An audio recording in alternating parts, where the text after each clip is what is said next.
morning, everybody. My name is Catherine Thomas. I'm the chair of the Wales Africa Health Links Network, and I'm delighted to welcome you to the second day of our conference. We have had 14 of them now, and they've had a great buzz and always really good feedback about networking. So between the sessions, we set up networking tables, so you're welcome to join those. And then after each main session, there will be a debrief table, so people want to carry on the conversation. I think most people here will have been here off and on yesterday, which was absolutely fascinating sessions. We'll have them all up on the YouTube channel in due course, so you can see any that you've missed or follow up on ones that you've already seen. But this morning, well, most of today, we are focusing on nurses and midwives. So I'm absolutely thrilled to have our new Chief Nursing Officer here, Sue Tranka, who took up her post in August. So she's new to Wales, but has landed with great enthusiasm. And Sue herself grew up and started her training in South Africa. So this is a cause very close to her heart. So I'm thrilled that she's here to kick us off on the second day of the conference. So Claire, would you just clarify the few housekeeping rules for us, and then we'll hand over to Sue. Yeah, that's fine. So I'm Claire from Hub Cymru Africa. I'm head of partnership and work with Wales and Africa Health Links Network to facilitate this conference. Just so you know, this event will be a webinar format, which means that only panelists can share their microphones and videos. All other attendees are therefore muted, but we really encourage you to contribute to the discussion or make comments using the chat box at the right-hand side of the window. And please do send questions in the Q&A box on the right-hand side of the window as well, as we'll be giving some of the questions to Sue towards the end of her talk. And if you want to make an oral contribution and join the panel on stage, please use the raise hand button. If we have time, we can also bring you in. We really value your feedback as well, so please let us know how the session went and complete polls at the end. And of course, as always at Hub Cymru Africa events, any form of abusive or offensive language or behaviour in chat boxes or throughout the session will not be tolerated. So please listen with respect and be mindful of the experiences of others. So I'll hand you back over to Catherine and Sue.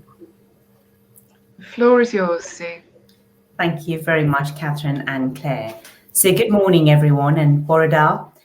Thank you for inviting me to open up the conference today.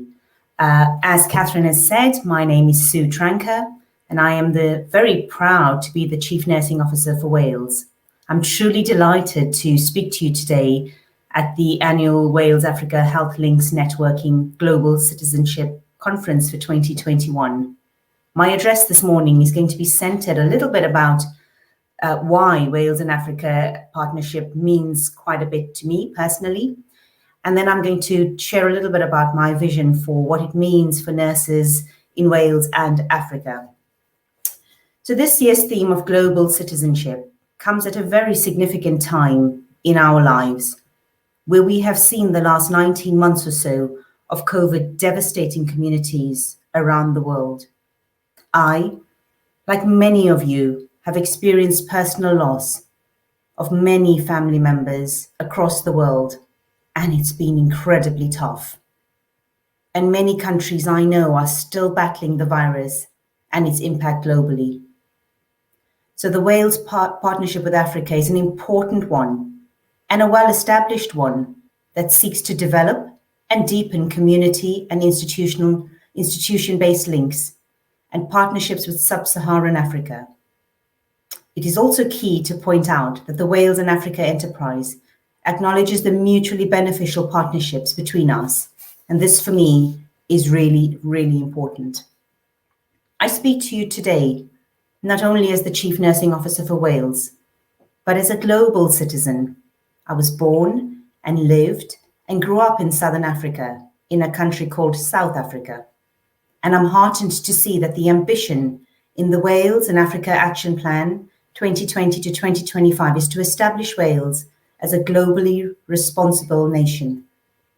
As professionals, I know that we are actively seeking out innovation and opportunities to improve the active roles we have in supporting others, in caring for others.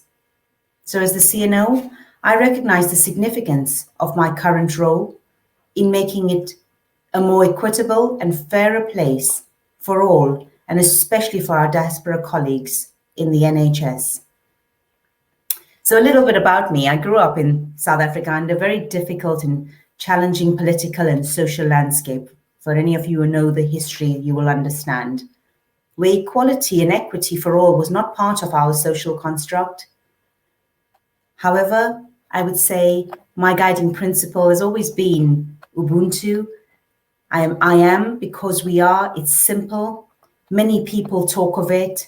And those of us who have lived in the cultures where the essential human virtues of compassion and humanity extend to everything from how you are fed and clothed, how you're educated, and the sacrifices made by your families, your extended families, in order for you to be more, to have more, is something to behold. I've grown up in that, I've lived in it, and so it shapes me as a human being first, and then a professional second. The meaning of Ubuntu is simple for me. It's humanity towards others. And Africa, I think, is full of humanity and humility. And being in Wales for the last 3 months feels similar. It's full of humanity and humility. The African proverb that says, "It takes a village to raise a child," is so very true. And I would go further and say, it took a village to raise the CNO. My memories are of my community, my people, providing for and interacting positively with us in order to provide a safe and healthy environment for what we needed. And they instinctively understood this need. They didn't get Ubuntu, they just understood this need. And it wasn't from one person, but from my village, my community as a whole. Despite the sheer brutality of living and surviving, the political impact of oppression and segregation, and seeing the impact on unequal societies all around us. And I have been witness to the devastating impacts of poverty, deprivation, poor access to healthcare, devastating life and health outcomes. And I have seen the resultant impact on our health workforce. I emigrated to England 23 years ago, and I have worked globally prior to that and since in different health economies. So partnership working for me in a professional capacity has been part of the course. It's not new. So it is an honor to be appointed as the CNO for Wales at this time, where I can bring my experience to influence and shape the future of nursing and midwifery profession. I feel deeply privileged to be in a role where I can, through Welsh Government and the partnership, give something back to Africa, the country that nurtured and provided for me. So you can imagine my joy when I met the chair of Hub Cymru and she talked about the health linking program.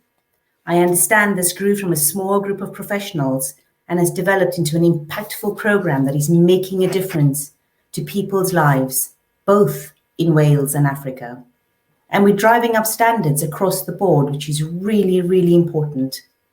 I know the minister yesterday alluded to the excellent partnerships that have been formed over the years with expert support from Wales and Africa Health Links Network and organisations like Hub Cymru, navigating groups in Wales who want to further develop projects and activity with their partners in Africa. And it makes me so proud as the CNO that our Welsh NHS have embraced the importance of international health networks and linking, and they continue to be involved. A number of nurses and midwives, both working in our system currently across many sectors, the NHS, the third sector and HEIs, today in Wales, and many who have retired, have accessed and continued to access the Wales and Africa small grants to support both service and workforce developments. Some work I know that has been partly funded through Wales and Africa small grants. Many of you who are in attendance in this conference today, I suspect, have had the opportunity to access the fund and spend time in Africa on projects, including the project that one of my nursing officers has been actively involved in working with colleagues in Uganda on, called the Nursing and Midwifery Leadership Capacity Building in Uganda. They are looking at strengthening nursing and midwifery leadership which is a global priority, you will know, via the ICN, the Triple Impact Report, Nursing Now, which you're going to hear about a little later on. They're looking at nurses and midwives that have the potential to make an enormous difference to the health and well-being of the nation and how we truly tap into that potential. We know that 72% of the public health workforce in Uganda nursing are often the first point of contact. And so how do we maximize this and take the strength of their leadership and their clinical expertise and share that across both countries? We're looking at building and supporting leadership capacity that can sometimes hinder the ability to improve care. We're looking at leadership practices and how they are context specific and the systems that they are influenced by within which they work. From a ministerial funding perspective, in 2020, the CNO and the Office of the CNO were planning with nursing leads in Ghana the development and implementation of a bespoke leadership program for Ghanaian nurses, which was to be funded by the then health minister. The program as an approach was aiming to support the development of professionals in Ghana with a plan to link and buddy nurses up with lead nurses in Wales. Unfortunately, due to the pandemic, this did not go ahead. However, that does not mean we don't intend to continue. We are maintaining contact currently, and we will look to re-establish this as soon as we can. Being involved in a health link with Africa, for me, is clearly a unique and highly valuable experience for our Welsh NHS staff, for our African nurses and midwives, but also both personally and professionally. My vision or priorities for nurses and midwives in Wales and Africa, unsurprisingly, is to ensure that we have the right workforce in the right place and build the leadership capability, educate and train so that people can work and are free to work at the top of their license. And then I want to get out of their way and watch them do great things, because you can. And I want to watch you deliver the great care that you are trained and educated to do. My priorities are clearly aligned with the World Health Organization's strategic directions and policy priorities. And they align further with the Nursing Now program, which I'll tell you a little bit about in a second. But the World Health Organization's strategic directions and policy priorities are ones that any of us could pick out. They're not unique. They're education, leadership, creating the right jobs in the right places, and promoting service delivery. Additionally, we further aligned that work, and Rhiannon Beaumont-Wood, who you'll hear from later on, has taken the lead on the Nursing Now program, which they launched locally in Wales in 2019. And they aligned the priorities to building resilience and promoting well-being, not only in our registrants, but also in our future leaders, which are our student nurses.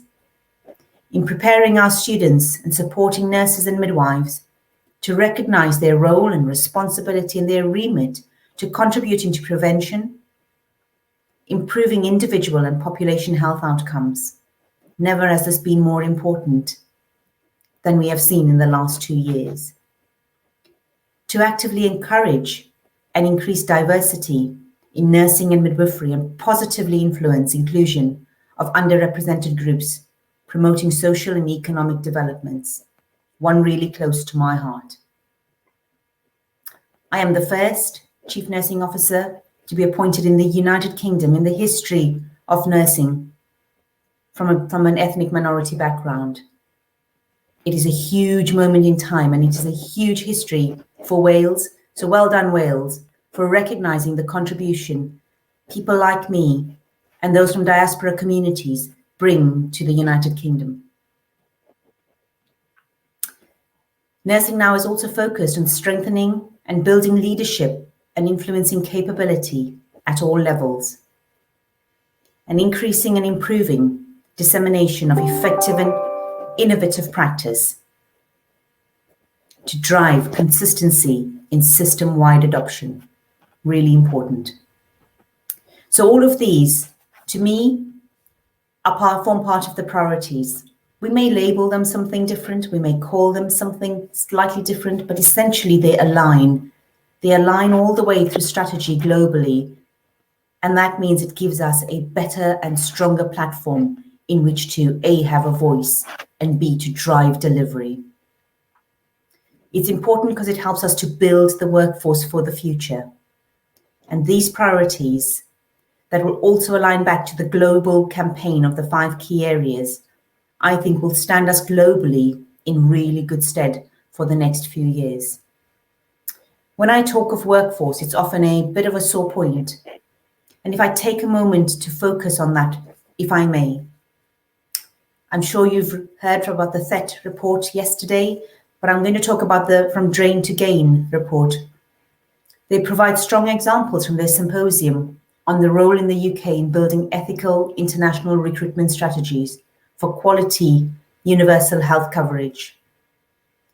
It lays out the challenges in managing the movement of healthcare workers in an ethical manner, and it's set against a backdrop of global nursing shortages. It's worrying. The estimated number is to reach 18 million staff by 2030. That's the shortage. Huge numbers. What does that mean for our populations across the globe? So what can we do? I think mobility and migration are inevitable. They're driven by the choices individuals make. But we have a responsibility to engage in the complexity of how the health systems can work together to shape migration in ways that benefit the training, retention, and development of health workers in all settings. It's prudent to utilize the partnerships and government-to-government arrangements where nurses from the UK can go to places like Uganda, and the expertise is shared and vice versa, but where there is a clear mutual benefit for both countries. We need to focus, when we look at workforce, on developing more sustainable, managed educational and leadership partnerships through Wales and Africa programme, where we look to create not only cyclical but sustainable and mutually beneficial partnerships between the Welsh NHS and the international health systems. For example, advanced practice training for African countries is one area I know African nurses have been talking to the International Council of Nurses about only recently. So how can we support managed educational and leadership partnerships? It has to be in response to specific requests from partner governments and should be tailored to suit the needs of both healthcare systems. It's not just what Wales has to offer. It's about what Africa can bring to us as well. I think clinical professionals should move in both directions. On placements, we should look to create placements from 6 months to up to a few years. We should look on how we support the returning or migrating with an enhanced skill set that benefits the health outcomes and populations of either country. And that's just one example of where I think we can be doing more work in this area. The next steps for us is to build on the initial campaign work which has been undertaken, focus strongly on the key areas I mentioned. And in closing, I want to make clear to you that that nurses in Wales and Africa remain the backbone of healthcare systems, and that any investment in nursing and midwifery is an investment in the health of our communities. As the CNO, I will always seek to understand the needs of the health systems, the needs of the professional nurses and midwives in both Wales and Africa, and how we can strengthen those partnerships we already have, learn how we can be stronger allies, and what it means to be in true solidarity with them. I will look to engage the workforce in Wales, encourage the exchange programs of healthcare workers, listen to what you need and they need, and try to create those opportunities. Equally, we will as a profession continue to advocate strongly to reduce health inequalities wherever we see it. I hope that gives you a flavor of my thinking and my perspectives for the future, my priorities of what we want to do together. I thank you for listening this morning, and I wish you a wonderful rest of day and conference. I hope your time together means strengthened bonds between you and partnerships are formed that further helps to drive our professional agenda. So diolch and thank you very much. I'll hand you back to Catherine now.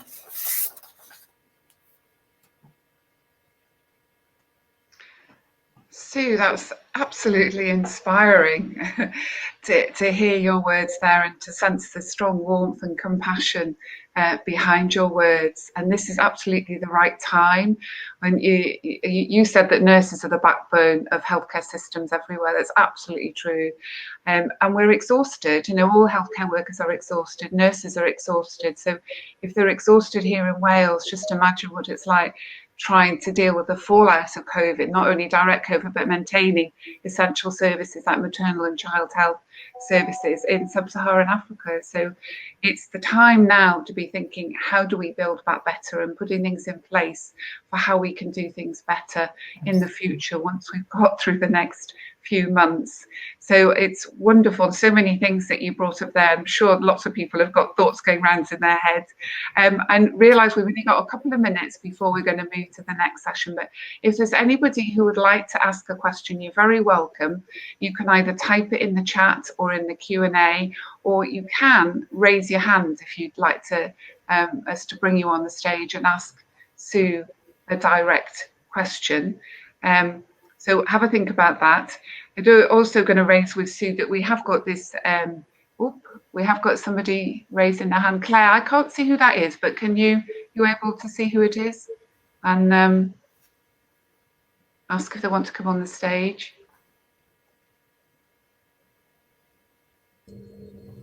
It's Zainab, one of our trustees, so I'm going to bring Zainab onto the stage. Oh, right. Sorry, I'll just take. Could you see me or not? Sorry. Yeah, we can see you. Go ahead, Zainab. You're very welcome. Yeah. Hi, Sue. I was just listening to your discussion, and thank you for joining us here in Wales.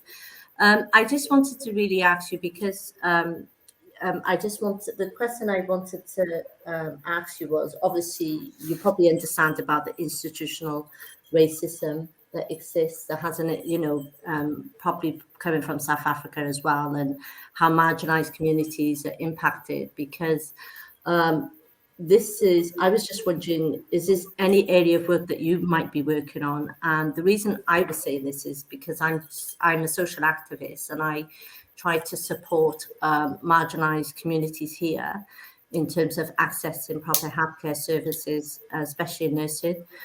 We do have issues. We've had meetings before with the NHS, like with the equality officer in the Cardiff and the Vale. But would this be any kind of area of work that you might be going into and looking into in terms of that? Thank you, Zainab. A great question. So I think it would be remiss of me as a senior leader in Wales not to offer my lived experience and support for the diaspora communities. There are three areas I'm really interested in working in. We already have a strategy around becoming an anti-racist country, and looking at the Race Equality Action Plan. So I'm doing some work with that team, Zainab. If you haven't already been involved, you'd be very welcome to come along. And we're looking to make that Race Equality Action Plan a little more meaningful, because I think that's really important so that we can see some tangible change. The second thing I'm looking to do is work with my workforce. So I have a huge, talented diaspora community workforce that are not progressing and can't break through the glass ceiling. And I think that's not okay, and it's not acceptable. And we've got to create the opportunities and help to get exposure and experience. And it's not about training you anymore. It's not about putting you on more leadership programs. It's about offering you the opportunity to climb up the ladder. And so I will be looking at a work program around how we support our workforce into those leadership positions. that it's truly representative of the communities we serve, Zainab, because that is really important. Not having the cultural competence means poor outcomes for patients. The third area that I'm really keen on influencing is maternity and neonatal outcomes. You and I will both know, and people on this call will understand the data around, 1 in 5 Black women will die during childbirth in the United Kingdom, and it's not okay. It is in this 21st century, this is poor outcomes, and we have got to address this. And underlying this is clearly discrimination and prejudice that impacts on the outcomes of women and babies. And those babies are our future. They are our future generations, and they're our future leaders, and we cannot stand by and let that happen. So those are the 3 areas I intend to offer my advice and bring my professional support to, and possibly, lead on some of that. I'm not entirely sure yet, but be sure that you will see me in those areas. Thank you. Thanks. Thank you very much, Sue. That was a really interesting question. I think you are the right person at the right time for us, Sue. So it just reinforces how pleased we are that you are here to join us in Wales. I'm aware we've just gone past 10 o'clock, so but you are popping in and out during the day, Sue, I understand, and you'll be joining us for the Promoting Nurse Leadership session later this morning. So hope to see you again. This is recorded, and I warn you, we will be using that inspirational speech over and over again. So thank you very much. Just to say now, people, the next session is to introduce you and to launch an e-learning module initially for NHS staff on how to become a global citizen. So I found that really, I've done the draft version of this, and even though I've been involved in this kind of Wales and Africa work and international health and global health for many years, I learned from this module a lot, and I found it really, really interesting and useful. So join us for the next session. If we finish this one, you can immediately go straight into the next one, and we'll carry on. And then after that, we'll have a break before the Promoting Nurse Leadership session. So keep putting things in the chat. If you've got any questions for anybody, we'll try and get them back to people, even if they're not here at the time. So thank you very much again, Sue, and look forward to working with you in the future. Bye.